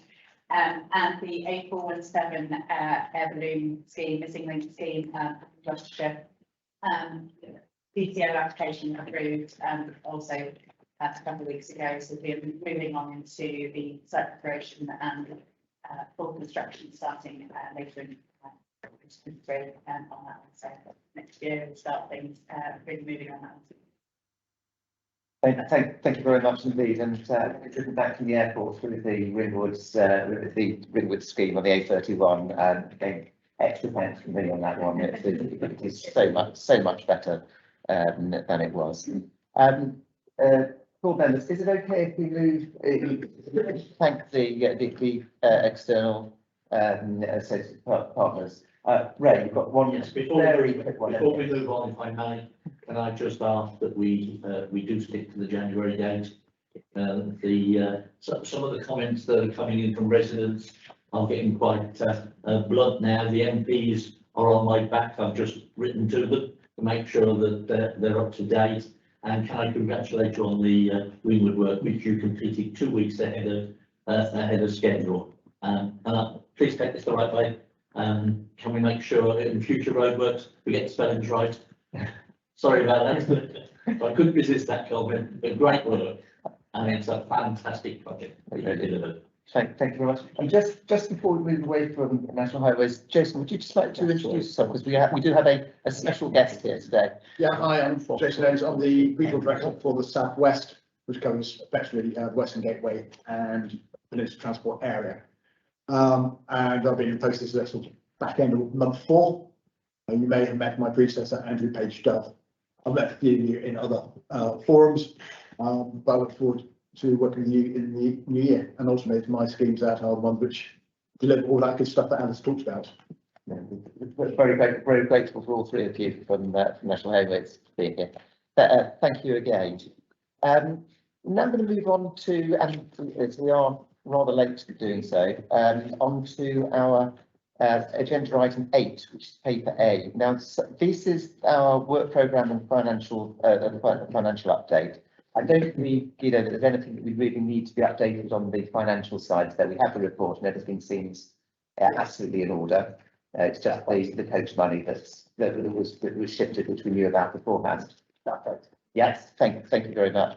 There are other items within this, though, some of which I think we can be very quick on. And I would also like to bring item 10, which is the strategic transport plan update into it, as the recommendations for paper A do also include that one. So what I'm going to do, if that's right, is ask for a really quick update from Ewan on Freight Forum, then from James on electric vehicle charging. James again on rail strategy. We discussed that very comprehensively last time, and so really only anything that's changed since the last meeting, please. And then what I'll ask before we go on to Rob on carbon baseline, I'm going to ask you also, James, to go straight into the update on the strategic transport plan. But again, because we have discussed this already, I think really just to highlight how we are the process that we will now intend to go through, and which we need to get approved at board as we move forward. So if that's right, I'll ask Ewan first of all.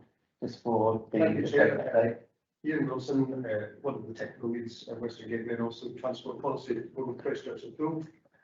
Great strategy which adopted in spring. Since then, one of the main interventions was to set up a Southwest Freight Forum, 3 subgroups. Those groups have now met twice. Participation is very good. At least 30 stakeholders attending each group. And much certainly interest to extend the time duration, but we'll all get to We have retained ACOM's services in our partnership with Peninsula Transport for them to help us facilitate the freight forum, and also the other update is that we have agreed with Peninsula that we need to produce an annual monitoring report, which should be planned for spring of next year. And that will cover a very short high-level report outlining the progress demonstrated on delivery of the safe interventions. Thank you very much indeed. And you know you and how warmly accepted that the freight report was, and it's great to see that it's progressing in the same tone. So thank you very much indeed. James, as I said before, electric vehicle charging, rail strategy, and then on to strategic transport plan, please. Yeah, thanks, Chair. EV charging, very briefly, Dorset Council officers are leading on this work. They're going to two initial pieces of work going to be coming forward. One is to commission a regional demand assessment. This was set out in the Department for Transport's EV taking charge strategy from earlier on this year. It set out requirements for the STBs to take the lead in producing a regional demand assessment for electric vehicle charging. So we're going to be commissioning that piece of work. And then alongside that, a piece of work just identifying what's going on across the whole of the Western Gateway area, and we're going to bring together an officers' workshop in early January. So the work is still starting on this, and we'll bring more updates back to the board for future meetings. Thank you. And for the rail strategy? For the rail side, I think Daniel's already stolen my thunder on this one. And I'm pleased to say we're almost on the point of commissioning Network Rail to undertake the strategic outline business case work for the Heart of Wessex line for hourly services between Westbury and Weymouth, and similarly to continue the development work for Cheltenham Spa Station. So I echo what Daniel said, it's a very positive close working relationship that we've got with Network Rail and with Great Western Railway as well. Thank you very much indeed. So we have sorry to rush right the way through those, but we have covered it very fully, actually in two previous meetings. Does anyone, before we go on to ask James to continue on to the strategic transport plan item, have anything burning on those ones? No? I just make my perennial plea about passive provision. I think we should keep that as a standing comment. Banner on the wall. And you continue to have the board's thoughts on that one as well, Steve. So James, the strategic transport plan, again, we've been through it very thoroughly at the last meeting as to where we are. Could you outline any changes, but also what our proposal is now, which we will be making a decision as to how we progress with that? Yes, the report on the agenda is a more expanded version of the report that went to the board on the 28th of September. It fleshes out things in a bit more detail. In particular, it sets out proposals for going out to engagement on the issues and options paper, which we're planning to do early next year. So one of the recommendations is to approve the engagement strategy, which is in the appendix 1 at the back of the report. A couple of other key things in the report are proposed outlines for producing the issues and option paper, and also an outline for how the draft strategic transport plan itself might look. And in both cases, the emphasis is very much on trying to keep it short, high level and strategic, trying to make it engaging and colourful using infographics and maps as much as possible, keep people interested, get people interested in the first place. But it also needs to be useful as well. Yes, it's going to be high level, but this is a plan which ultimately is there for all the authorities to use to help guide and steer producing their own local transport plans, local plans or LCOs or whatever local transport policies might be being developed. Very briefly, I mentioned that the transport modelling side, we're now using more up-to-date data following some concerns raised by the Department for Transport, which I think, it was something that needed to be done. And really, yes, in terms of the programme, looking at issues and options, consultation early January, early New Year, as I said, and then producing a draft plan to bring back to the board in June, to then go out to get approval, to go out to full consultation in June and July, and then following that consultation, revising the draft plan and bringing it back to the board in the autumn for autumn adoption. That's still the same programme as we had at the last board chair.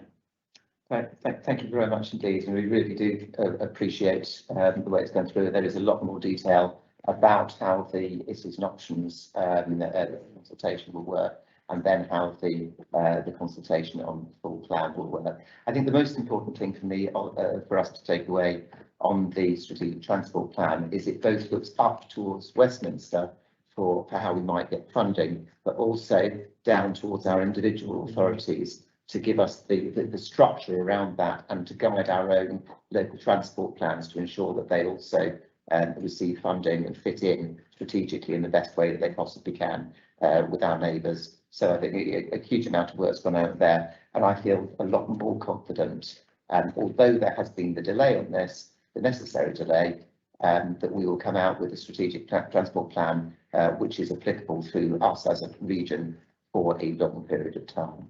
So I'm very, very grateful for all those. Just before sorry, David. Yeah, just I think the comments that you made there about how we're pitching it in terms of it not being war and peace, and at the same time it not being the Beano.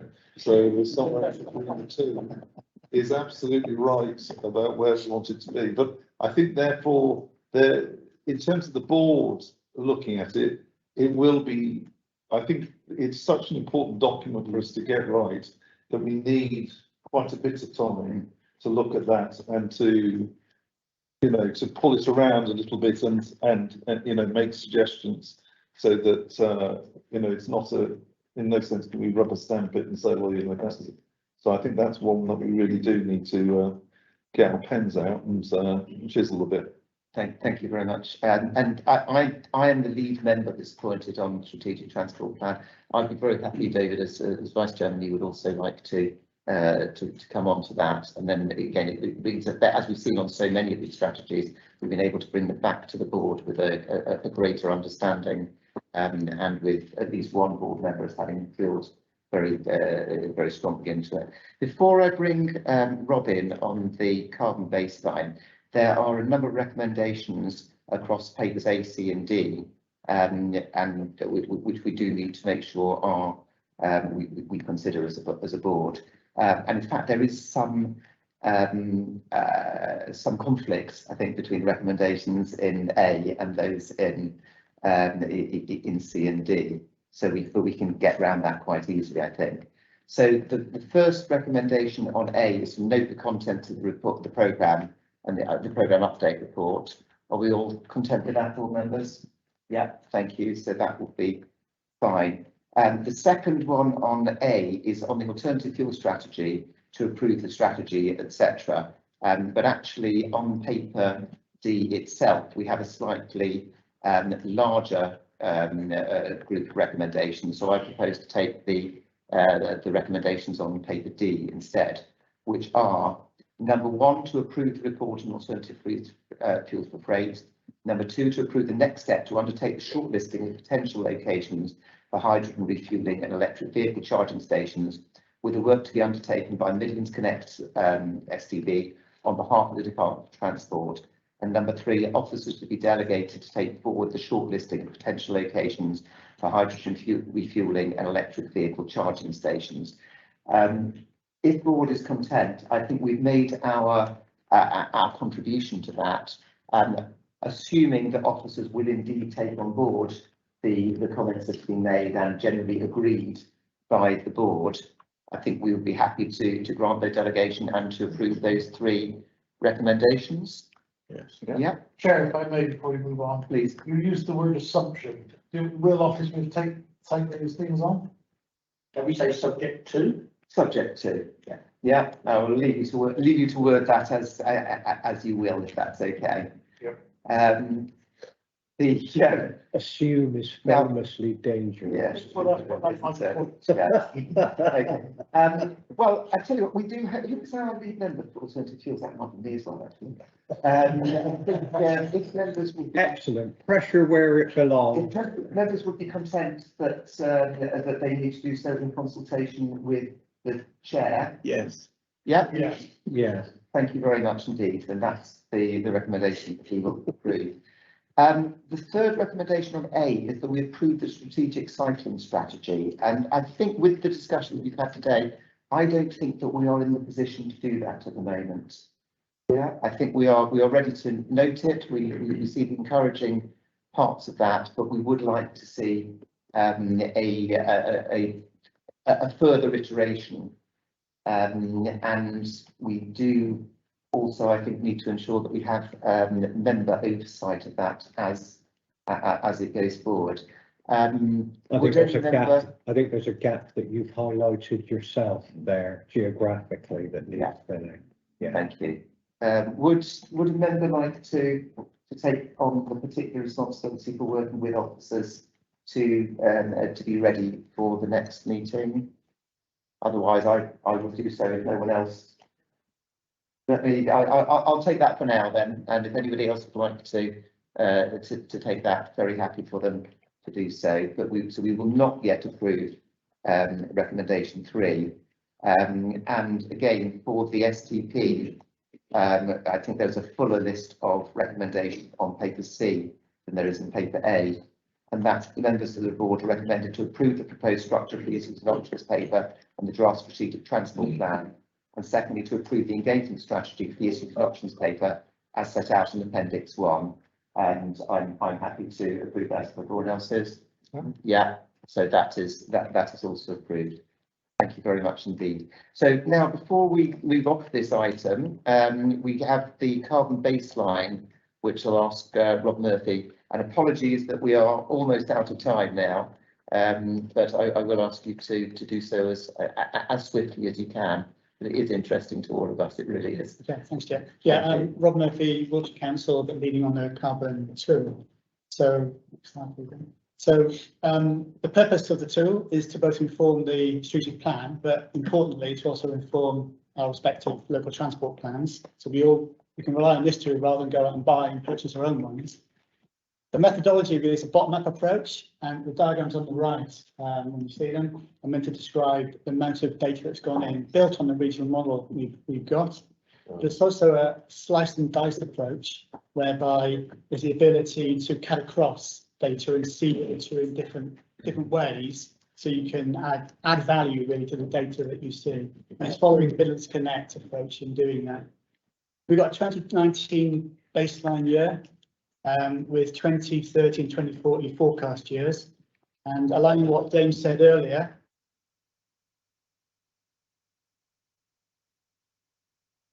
minimum approach, and it has a business usual and a central case approach. And we also got a do something, which is being developed currently. So ultimately, it's an Excel spreadsheet tool. And as you might imagine, given the data that's going into it and the way we can manipulate the data, it's quite large, and there's a lot of macros in it. It's relatively complex. So I'm unable to show a live version today because of that reason, really. And we'll try and look around that for next time. I'll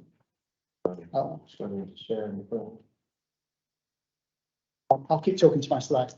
So the tool format is designed to be transparent in the kind of calculation process, as we as users can see it how it's working, and you can change the inputs to the tool with some safety caveats, as it were, and you can also undertake analysis in the outputs.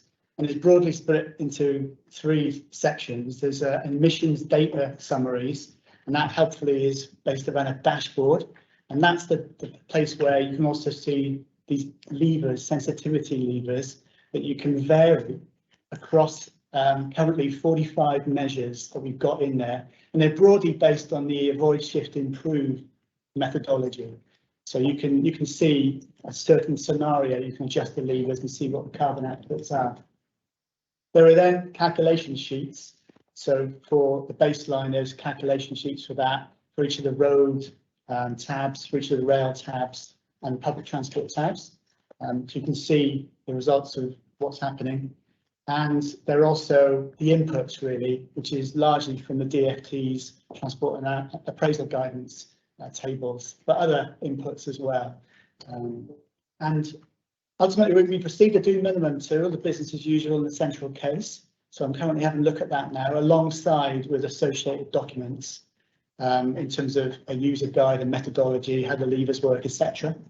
And then also a do something spreadsheet. We'll expect it to be with us in January, and then the tool will be finalised really, and we can all use that then. Right. Can I just, Alan, I understand obviously you're trying to share it on the group, but could you also please just open up PowerPoint on your machine where you had there, because so that Alan, in the meantime, while Krisha is trying to, okay, if we can see so that Rob as he goes through. For some reason, so it's not letting me run through the slides. Okay. Which is not allowed to. Oh, okay. Apologies for that. Shall I try joining me? Well, Did you try clicking on the bar? yeah, it doesn't let me access it.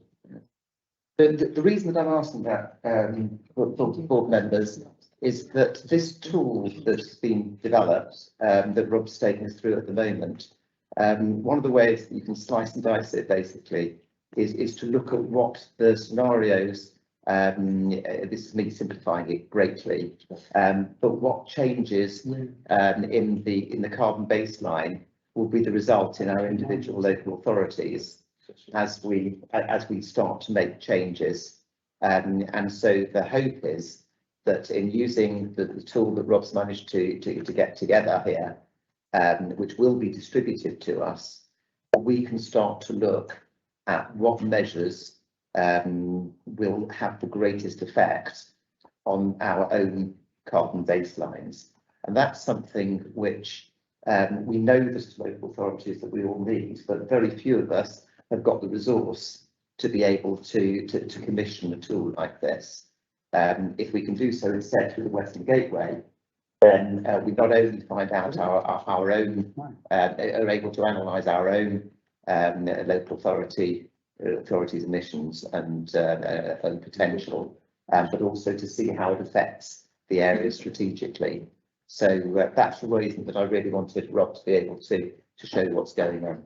Okay, just sorry about that. Just in terms of these are screenshots from the user guide, so they represent what you see on the tool itself. There's a dashboard which top left currently shows the Western Gateway as a whole and provides what the carbon emissions are for the baseline as currently shown 2019. But you can put your own authority in there and it will toggle through to show you various graphs on here about the mode emissions, trip emissions, etc. So you can play around with that data on the dashboard. Then there's the levers side of the dashboard.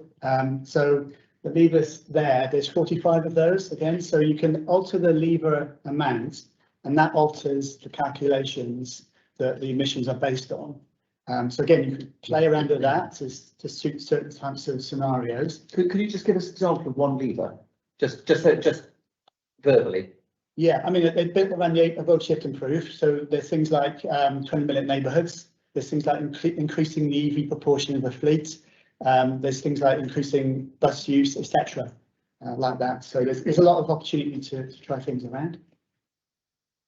And then what you get outside of the lever, at the dashboard, is also you get the bit as I said before to drop down your own authority and then see what the results are through both some more graphs to the dashboard, but also then there are summary tables located within the tool that allows you to drill down further into the data and see across 12 tables various data that you can again have an analysis of and utilize for whatever purpose. And then finally, because I've gone through it very quickly, is that the calculation tabs behind this, the ones in dotted lines are things that can be altered. To the right of that are the inputs really, which probably should remain as they are. And then along the bottom here, there are upwards of maybe 30 different tabs. And again, there's lots of data on there about the roads in terms of how that's split by trip or mode. but also public transport, rail, etc. as well. And you say there's a user guide that comes with this as well? Yeah, there's a user guide, a methodology report, there's something on the levers using them themselves, what they're based on, so you get an understanding how it's working. Thank you. Well, let's see. The ability to get answers to those what if questions is going to be really, really powerful. And then, of course, having got the answer to the what if question, then you can get the answer to the then what if question. So it's going to be really useful and powerful for us all. The really important question is how. What if we increase bus journeys by 100%? But how do we increase? Yeah, but at least we're asking the right question. We know we're asking the right payback. question. You can see the payback. Yeah, absolutely. If we could do X, Y, or Z, what's the payback in terms of the carbon footprint? And it gives us the opportunity. And when you run off to the minister, you're then forearmed, aren't you? Yeah, precisely. I require X million to be able to do this. And this is what I'm going to deliver. So I see that others share my enthusiasm for this. I think it's a great way that Western Gateway. Yeah, well, you've got one. I want it tomorrow. Do you want that's the way the STB has been able to help the local authorities. And I think this, as it develops, will be incredibly powerful. See, pay for itself. It will do, yes. Yeah. It will do. I agree with you. I like the what ifs. The question is, has it been validated, or are we going to do live validation as we use it? I think it has been validated to a certain degree, but there are a lot of assumptions built into the tool. So there will be a certain degree of beta testing of the assumptions, yes, to see if you bury the levers, do they look right, really, do they look sensible? Yeah. So my follow-up, is there a mechanism whereby we can feed back real data as it's produced? So if we carry out an intervention with an expected output, can we feed back what the actual output is? I think we've got to work through how we utilise the tool, but it is meant to be transparent and open, so it does provide a facility for changing some of the inputs and the criteria. Yes. So I guess the answer is will, but not quite yet. Yes. Thank you very much, Rob. We've got one piece of AOB to complete the meeting, and that is South Gloucestershire, I think, would like to just let us know about one of their MRN schemes. That's very true. I'll get my note up and tell you. Some years ago, we had an MRN scheme which was entitled the A417 Junction Improvements. But basically, this was on the back of the proposed Junction 18A on the M4, which, as we all know, hasn't yet. But it will do in due course. But we want to support that junction. We were proposing to put in 7 throughabouts on basically converting classic roundabouts. We've built one. It's been live now for a year or so. We have a lot of grief from residents, primarily because of the time it took to construct and the disruption whilst it was being constructed. So I bravely said at one of our council meetings, I would defer the decision on moving on to the next half of the bidding for funding for the next half a dozen for a year. And in the intervening period, the data has demonstrated that it has been beneficial. But it's been beneficial to such an extent that we feel at this point in time, and I'm very much stressing this point in time, we will not continue with the other 6. We will not seek funding for the other 6. I had to make a decision of whether to basically cancel or further defer. Because we're talking possibly 10, 20 years for Junction 18A to come forward, I take the decision, or we as a council took the decision to cancel it. We are not going to go for any more throughbouts at this foreseeable point in time. We've advised the EFT of our decision to withdraw from the scheme. And that's where we are. So in effect, we've theoretically put money back into the pot. Thanks very much, Steve. The reason that I thought it was important to bring this up as an AOB is that as an STB, we are constantly, almost our job is to go out and ask for money for improvements and to make the case as to why they are why it should be spent on that improvement rather than others. But at the same time, we as an STB and we as local authorities need to ensure that we continue to offer value for money in the schemes that we're bidding for. And so I think as while we're putting things onto the list, we also need to be very aware, as South Gloucester's been, that you can take things off the list and make sure that we are acting as responsible partners, particularly to National Highways and to DfT, as we move forward, and to ensure that they're not spending their time and potentially their money on things that we believe should be de-emphasised compared with those others. So thank you very much for that. The very last item of business is that we do just need formally to agree that the forward decision plan that we've all had in paper B, to note the contents of it, and as we've been through, I think we've advised the programme board of any issues or additional briefings that are required as we've been through this meeting. So hopefully, board members, we're happy to approve that. Thank you very much. In that case, the very last thing must be for me to wish everyone a very Merry Christmas, a Happy New Year, and to thank you for all that you've done during the year, and indeed for bearing with me for going over by 15 minutes on this meeting, which is the first time I've done it. I apologise, it won't happen next year. Thank you very much, everyone. Will the next meeting be in person or?